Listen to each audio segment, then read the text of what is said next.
Welcome to a journey with the University Mohammed VI Polytechnic, where we're not just teaching, we're transforming the African continent. At UM6P, we believe education is the catalyst for Africa's future, a crucible for pioneering minds and empowering agents of change. This is envisioning and shaping Africa's future, empowering minds.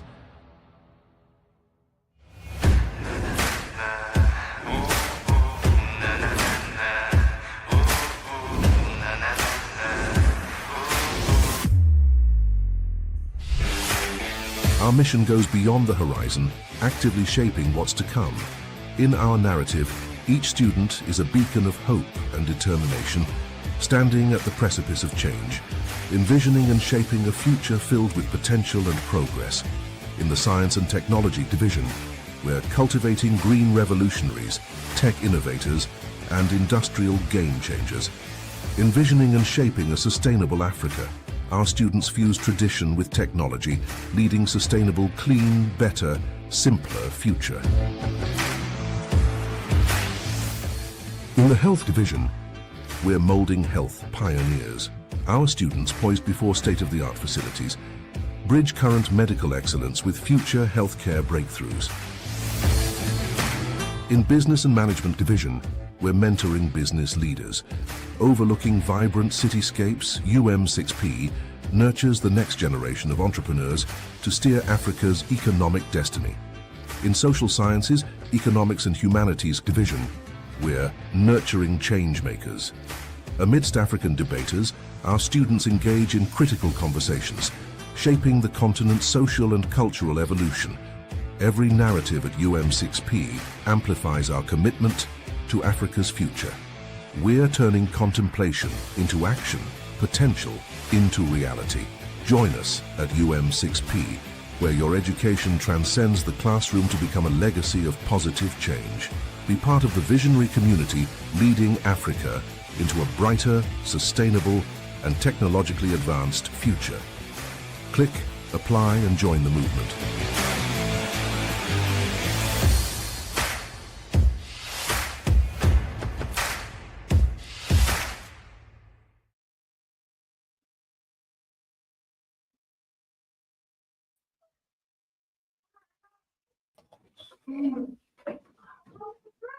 All right, welcome everybody. Thanks for being here today. My name is Sarah Alami, and I'm an assistant professor at the School of Collective Intelligence. I'm also the master coordinator for the School of Collective Intelligence this semester, which means that I'm the primary faculty in charge of overseeing matters related to our fundamental master's program, including things like academic affairs, so academic life and well-being. And so today I'm joined by Ahlam Al-House, who is in charge of student affairs, as well as Mohammed Swidi, who is our research development officer. And I'll be talking to you about our fundamental master's program. Thank you. Yes, sir. Right, so I'm gonna go ahead and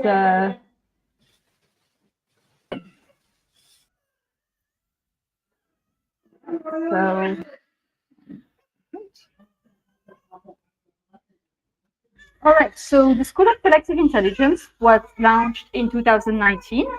It is the first comprehensive program in collective intelligence at the master and the PhD level in the world. And as the faculty at the School of Collective Intelligence, we have diverse research interests, but all of us share a common goal, which is understanding how collective intelligence works. So what is collective intelligence? So that's, in a nutshell, the idea that groups outperform individuals in all sorts of domains, like learning, problem solving, and decision making. And our school is basically dedicated to studying this phenomenon. All right, so this is us. This is our faculty. We are a very interdisciplinary program, as you can see, with scholars from the cognitive sciences, computer science, data science, anthropology, evolutionary anthropology, economics, political science. And this is the kind of research that we do. So these are the kind of like big questions that we like to ask. For instance, how is collective intelligence different from individual intelligence? Under what circumstances is it more effective, less effective? How do crowds work? How do they compare to experts, for example, in terms of decision making? How do they move in space? How does things like false information, fake news spread? For the social sciences, so this would be things like, where do socioeconomic inequalities come from? How can we understand the evolution of inequality over time and its transmission over generations? Why are women underrepresented in positions of power cross-culturally? Why do social norms vary cross-culturally? And how do we leverage the benefits of diversity without paying the cost of diversity? And finally, our faculty who are computer scientists and data scientists are principally mainly concerned with developing and designing technological tools that can help improve group decision-making in the context of companies, governments, etc. They're interested in understanding how we can best interact with and leverage the benefits of artificial intelligence, for instance. How can collective intelligence safeguard diversity from sort of homogenizing effects of AI? And finally, how can CI tools help us make better predictions about the future?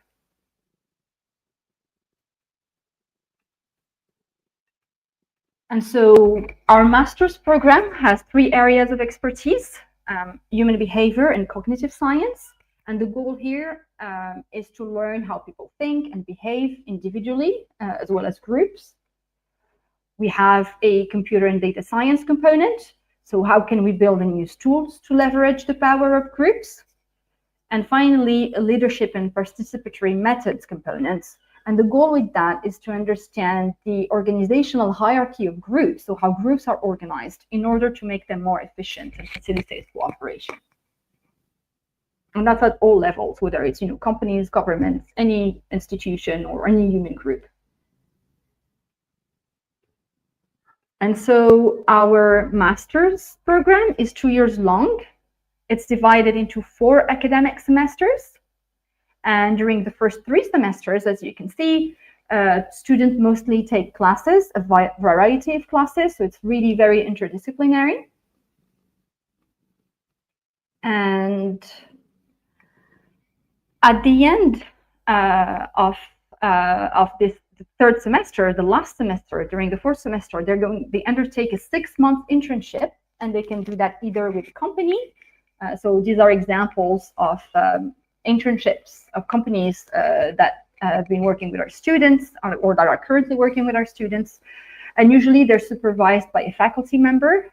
And the goal here is to acquaint themselves with industry jobs, find jobs, etc.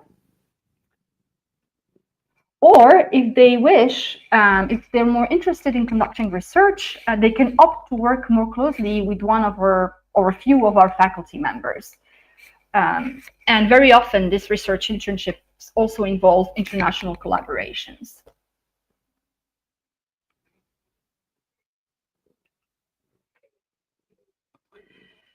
Right, so what do you do with a Master's in Collective Intelligence? So it's a new program. That's the first Master's in Collective Intelligence in the world. And really, collective intelligence, the goal is to help you understand how any group works, whether it's a company, a society, or any other organization. So it will help you understand how people, technology, and data can work together to solve problems and make better decisions.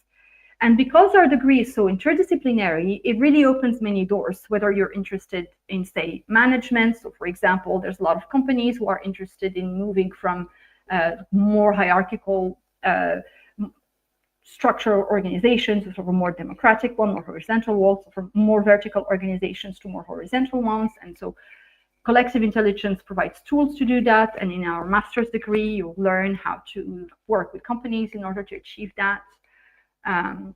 You'll also have a really solid background in data science and computer science, if that's the kind of career you'd like to pursue.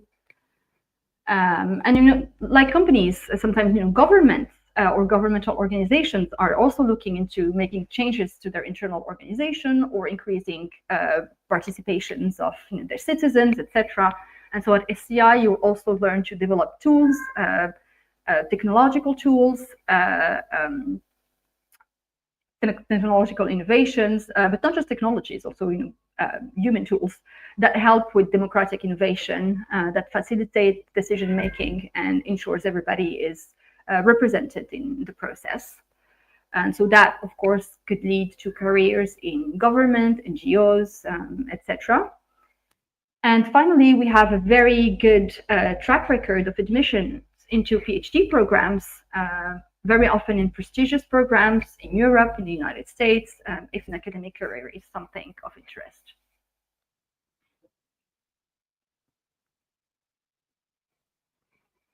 And so these are just some of our alumni and what they're up to. So Mohamed Ibn Bouak, for instance, is a consultant at an engineering company in Casablanca. Deborah Timoni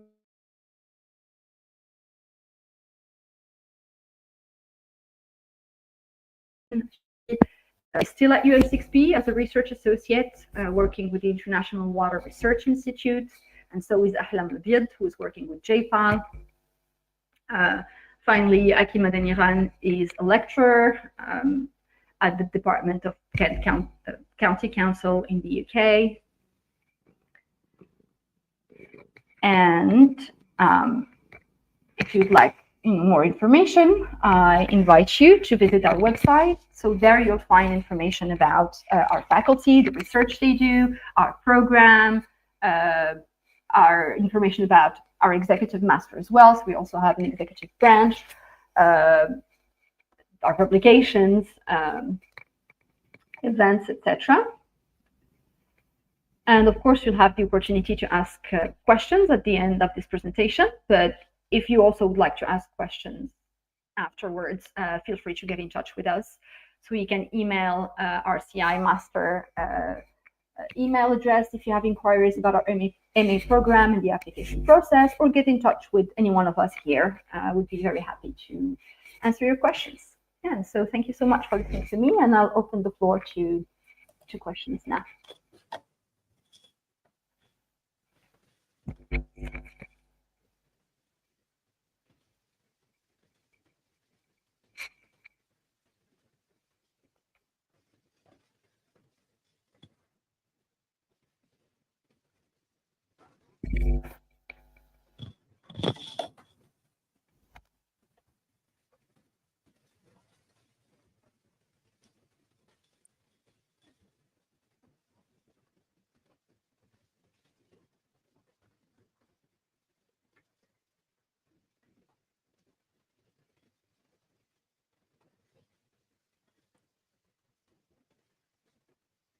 Right. So we're not seeing any questions come in. Please, if you have any questions of any kind regarding the program, regarding the admissions process, regarding the scholarships, feel free to ask us anything you want. Okay, so we have a question from Mohamed Amin Ouhemi. Les seuils de master cyber. I'm not sure I understood your question, Mohamed Amin. Could you please rephrase that? Les seuils master cyber. And we have a question from Siyun. I'm sorry if I'm mispronouncing your usernames. Hello, thank you for the presentation. I want to ask about the eligibility. Do you welcome all backgrounds? For example, I have a master's degree in environmental science from 2022. Am I eligible? Sarah, would you please go ahead and answer, Siyun? Yes, absolutely. Because we're so interdisciplinary, we actually do not restrict based on background. So anyone can basically take the exam and apply and take the exam if their application is successful in the first round. So yes, you can absolutely apply. You're welcome to apply. We have students in the past who have a similar background as you, and they've done fantastic. We have a lot of students who are interested in sustainability and how can collective intelligence help us achieve sustainability goals. So you're very welcome to apply. Thank you, Sarah. I hope, Siyun, that answers your question. So basically, you are eligible to apply to the program with your degree in environmental science. And we have another question from a username called Allah Works. Hello, I would like to ask if someone with undergraduate degree in agriculture is qualified to apply. I think this is similar to the previous question, right, Sarah? Yeah, absolutely. Yeah, you are also eligible. So again, because we're so interdisciplinary, your background doesn't matter. And obviously it does. You'd need to be qualified and pass the tests, etc. But you will not. You can have an undergraduate in any discipline. You'd still be eligible.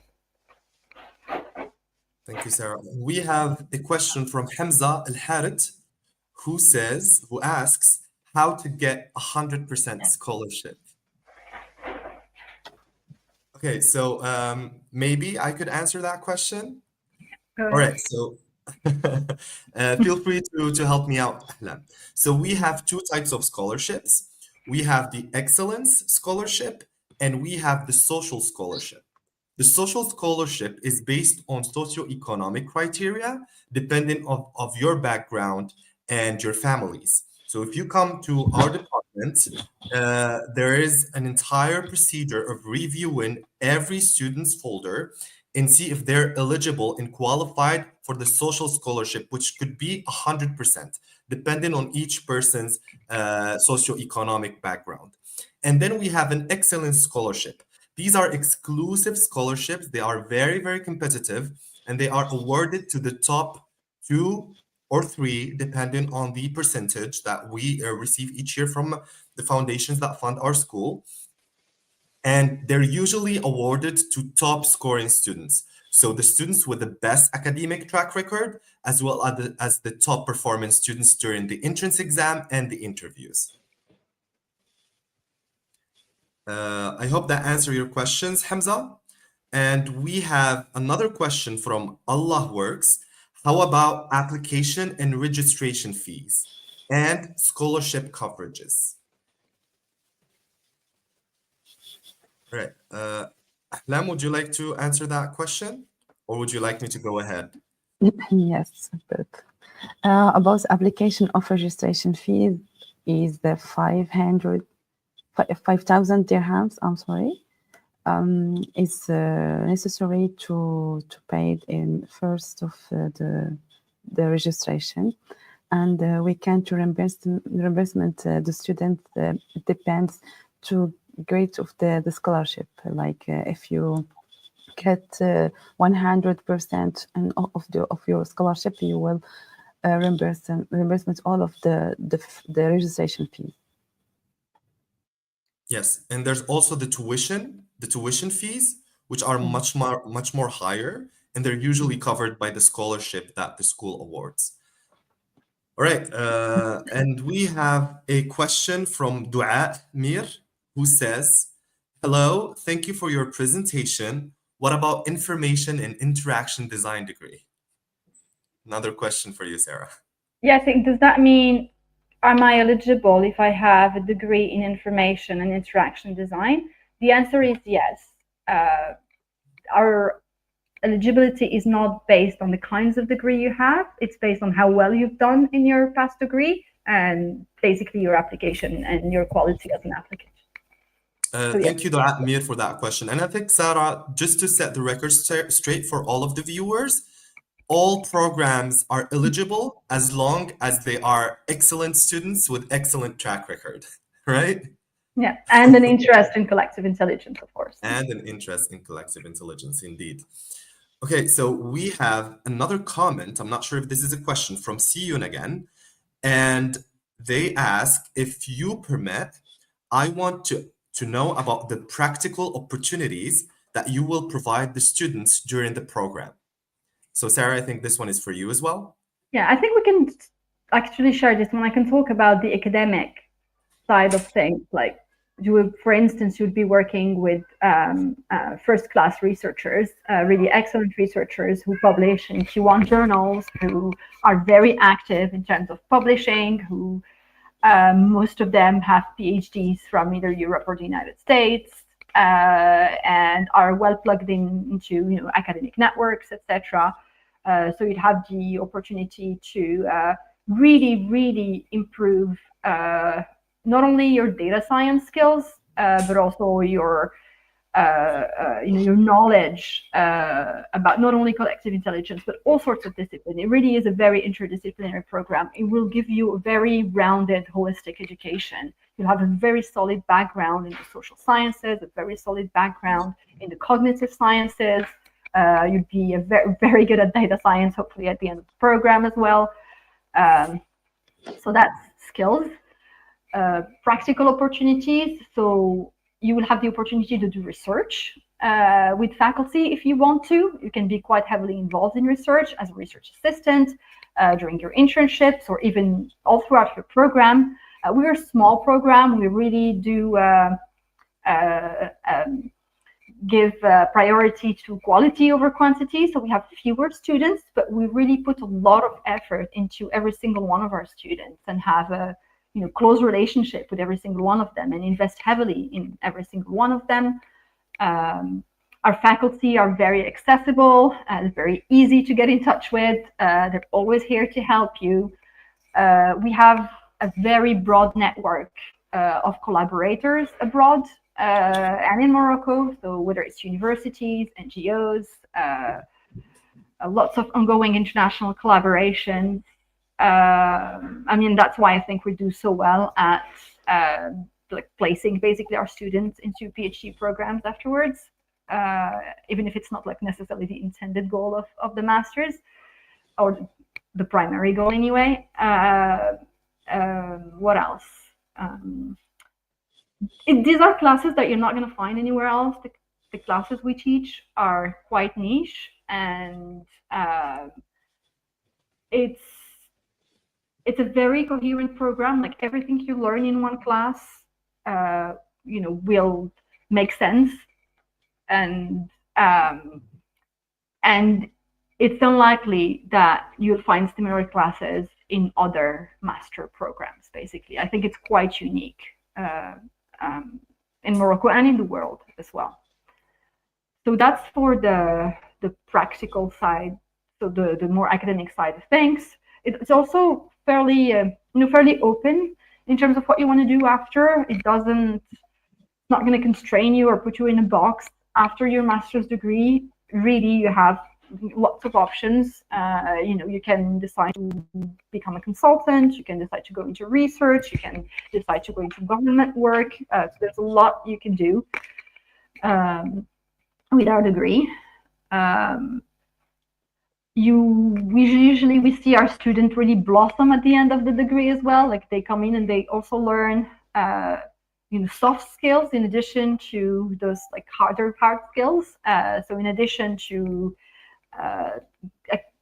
accumulating knowledge and becoming really great at data science, for instance, they also improve their presentation skills, their writing skills. As individuals, they've really changed and grow. We have a fantastic network of alumni as well that helps with everything from internships to job prospects. And yeah, I think that's the academic side of things. I mean, UM6P is a great university. I don't want to talk about things I don't know about, so I leave this to my colleagues here to talk about sort of the more practical aspects of you mentioned scholarships before, but housing on campus, that sort of thing. Yes, thank you so much, Tara, for the thorough answer. I hope that answered your question, Siyun. And of course, as she said, in UM6P, beyond the program, you will get exposed to UM6P's network, to UM6P's activities, to UM6P's premises, which offer this great environment for students overall. And we have another question from Peace Anaba, who asks, thank you for your detailed presentation. What are some criteria for admission to master's program? if possible, some tips to get admitted. Okay, so criteria, I think they're posted on our, the application page, but basically you're not constrained by the degree you have. I think that's something we've already covered, but you really just have to be excellent. We take excellent students. It's based on merit, motivation, interest in collective intelligence. We want deep thinkers, so people who have good analytical abilities, who want to make a change. So people who are motivated not just by doing a master's to improve their lives, their personal life, which is great, and that's something we encourage you to do in general. But also we want students who want to change the world and change things for the best. So I think that's the criteria. In addition to like the more detailed, we need your degrees and grades and that sort of thing.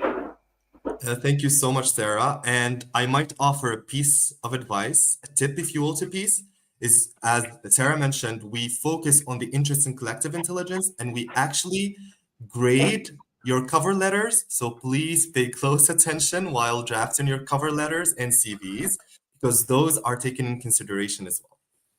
All right, so we have a question from Mohammed Amin Mohammed. He asks, if I have a software bachelor's degree, what is the minimum score I need to get in order to enter? So we don't just look at the score, right? We look at your application as a whole. So as Mohammed said, your cover letter, your CV, your letters of recommendation. I mean, I don't know, is there a minimum score? Yes, there is a threshold applied at UM6P level, which is 12 out of 20 for Moroccan students in your superior studies, meaning after high school. That's the minimum. For the maximum, how we select the students is based on the performance. We select the top scoring students. So that ranges, as Sarah said, it's not only focused on grades, but also we add the CV, the cover letter. But there is a minimum, if that's your question, there is a minimum applied by UM6P, which is 12 out of 20 in the Moroccan system. All right, thank you, Mohammed Amin, for your question. And do we have other questions? Okay, so we have Driss Louardi, who asks, what about the social animals models like collective intelligence in the curriculum?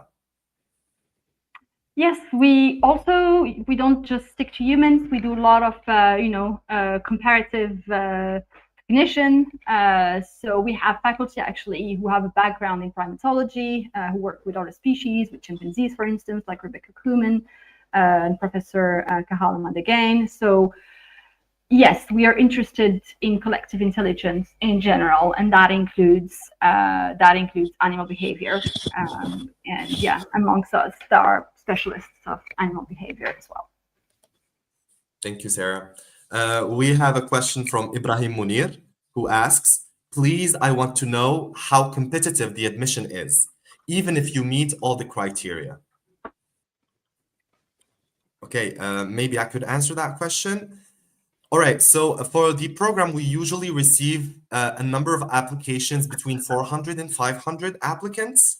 And at the end, we only pick 20 students. So it is quite competitive, but do not let that discourage you, because you stand a chance. If you send us, we review every application, we read CVs, cover letters, and we grade them. So do not let the numbers discourage you from applying. Please apply to the program, and there will be good news. All right. We have a question from Muad, who asks, hello, what are the criteria of selection of students? I think this one is similar to the previous questions, sort of. So we have the minimum that is stated by the university, as I mentioned. And then there's the study of the students folder. So that includes the CVs, cover letter, recommendation letters. Those are graded as well. and then there's an entrance exam, and there are interviews. So after each step, you move to the next step. And if you manage to get to the interviews part, you have very, very high chances of getting accepted to the program. All right. We have a question from Dua Mir, who asks, also, I have a question about the entrance exam. How will it be conducted? I think these more technical questions I have experience because I managed the two previous admissions campaigns. So the entrance exam is held online for international students who are outside of Morocco, and on site for students who are residents in Morocco, either whether be them international students or Moroccans. They have to come to campus and take the exam on site. But for the international students, for the sake of logistics, there is an online version available to them. Okay, we have, how many questions should we take? Because I see that we have quite a lot. So the repetitive questions, I'm just going to move to the ones that we haven't answered yet. And for that, we have... Okay, so we have a very interesting question from Allah Works.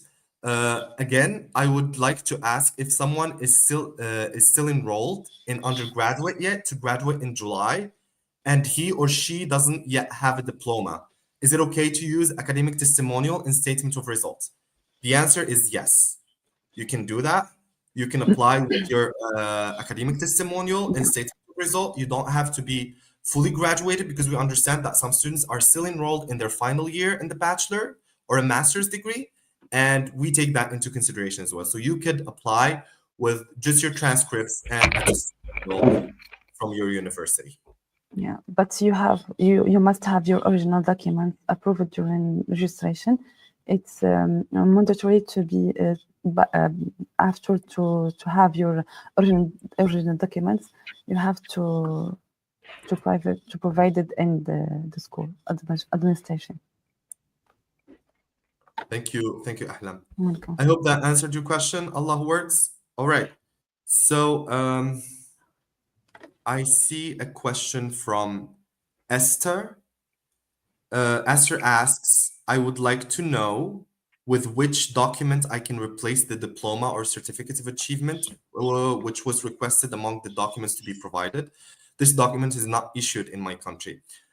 If you have, if that document is not issued in your country, you could provide an explanation letter. Just explain how it works in your country and put it in the documents. We will review it and we will follow up with you on how to proceed with your application. All right. We have a question from Hassan. He asks, hello, how does it cost to study that master? Ahlam, do you have an answer for this? Yes, 65,000 dirhams by year. Yes, so these are the tuition fees. And of course, there are some additional fees. Yes, for the registration, 5,000 the dirhams. housing. Yeah. Exactly. Yeah. Thank you, Ahlam. Okay. Okay, so we have a question from MBK. What does the entrance exam cover exactly? So, well, we can tell you, yeah, we can just do a broad. So basically, the entrance exam is here to test your analytical skills, your capacity to think, basically. We want to know how you think. And so we ask you a series of questions to determine that. There's also some questions that are aimed at testing your writing skills, as well as your skills in coding. It doesn't mean that you have to be a coding wizard to get into our program, but you sort of need to like get the logic of it. And they're very general, basic questions, but they're here to help us gauge and evaluate your reasoning abilities, your critical thinking abilities, and how quick of a learner you are, for instance, that sort of thing. How good you are at summarizing information, at extracting information from a text, for instance, that sort of thing. Thank you, Sarah. Okay, we have a question. I had to go back and read it because it's also very important. It's regarding the Tag Dev scholarship. So Siyun got an email explaining the Tag Dev scholarship. It says that the applicant must have a bachelor from last 2 years. As I said, my master was from 2022, so my bachelor is from 2020. Am I still eligible? So Siyun, that is a different scholarship. Of course, you can apply to that scholarship if you want. It's separate from the original application at the university. So if you want to apply to the university through the regular portal, you are more than welcome to do so, even if your bachelor is from 2020, but you would not benefit from that particular scholarship. And that's not the only scholarship we have. The TAGDEV is also one of the scholarships that we offer to students. It's actually introduced for the first time in our school this year. And it is not the only one. It's not exclusive. So you could apply to the regular UM6P scholarship nonetheless. All right. I think we're going to take a couple more questions because that's what we have here. All right. So Mohammed Amin Uhmi asks, will adding the projects I work on in machine learning and software engineering help me in the pre-selection process? Certainly, sure. I mean, it depends on the projects you're working on, but I mean, obviously, all of your past experience matters in your application. We take a very close look at that. If you've, for instance, worked on scientific projects before, if you've published, if you've worked on things like research projects, or that would definitely be a plus. So yeah. Thank you, Sarah. And Dua Mir asks, what is considered a good motivation letter? A good motivation letter is a letter that lets you know who you are, like what's your story, and why do you want to, do this master's and not another one? Like, why did you choose the School of Collective Intelligence and not, another school? And basically what you want to do with your degree. So these three things. Thanks, Sarah. I would also advise you to not use AI and make them as personal and original as possible because we're looking to know you. Yeah. And not created answers. Yeah, exactly. I mean, feel free to use it to help you write things that you wrote, if you see what I mean. Like, it's okay to correct spelling mistakes and help you phrase things better, but don't ask it to spill out things for you or tell us who you are. It's not going to be able to do that. Exactly. Thank you so much, Sarah. Okay, so I think we're going to take one last question from Mohammed Jafouri. Mohammed asks, I have a master degree from 2022, but they demand a certificate from 2024-2025 in the annex part of the application, thus putting my last diploma work because I am not enrolled in any university right now. Yes, Mohammed, absolutely. You could put your last diploma in sections that are not relevant to you. So for example, if you're not enrolled in any program right now, you could put your latest degree that you obtained, of course, with the other documents, and we will follow up with you in case we need more documents or more explanations from your end. There's a last, will AI remove our jobs question. I'm happy to announce that no, it will not. So, we have, you need people to make AI happen. So you're okay. And also, we have a student actually who had PhD thesis. Part of his PhD thesis is showing that actually AI does very good, but then as time goes by, because it's just AI talking to AI to generate new information, it's based on previous information that it has generated, the information loses quality. So over long periods of time, it sort of plateaus. There are diminishing returns at how good it is. It gets very good, and then kind of like, nah, not so great. And you do need collective intelligence and people coming together and generating information in other ways to make it better. So yeah, you're fine. Thank you so much, Sarah, for your answer. Afobzi Moses, yes, we have mentioned the scholarships previously. There are scholarships offered to all students applying to our program from any background. So you are welcome to send us your applications on the official UM6P's portal for candidacies for this year of 2025. And I think we are done. And I wish good luck to everybody. And yeah, welcome to the School of Collective Intelligence. Thank you so much. Sarah, any closure words?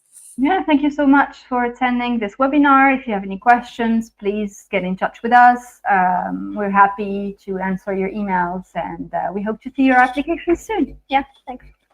Ahlam. Thank you so much for attending this webinar. Thank you. And I invite you to apply your candidates by our site web. And I wish you good luck. Thank you so much. Yeah, good luck. And thanks to the organizers as well of the webinar. Yeah. Thanks, everybody. Thank you, everyone. Thank you so much. In the heart of a continent brimming with opportunities, the University Mohammed VI Polytechnic, UM6P, aspires to establish itself as a hub of innovation and excellence. Rooted in the unique wealth and challenges of Africa, our institution embodies a forward-thinking vision of education, dedicated to applied research and innovation, with a steadfast focus on Africa's future. Our journey is one of boundless ambition. To prepare tomorrow's leaders, capable of turning the continent's complex challenges into opportunities for growth and sustainable development. Through a cutting-edge pedagogical approach, we embrace innovation and learning by doing, providing our students with the tools for a bright future. UM6P stands on the pillars of academic excellence, interdisciplinarity, and a commitment to entrepreneurship. Our goal: to act as a catalyst for change by shaping individuals who can actively contribute to the socio-economic development of Africa and beyond. Our public missions reflect our deep commitment to community well-being. By focusing on key areas such as health, education, and the environment, we aim to deliver concrete and lasting solutions to the most pressing issues.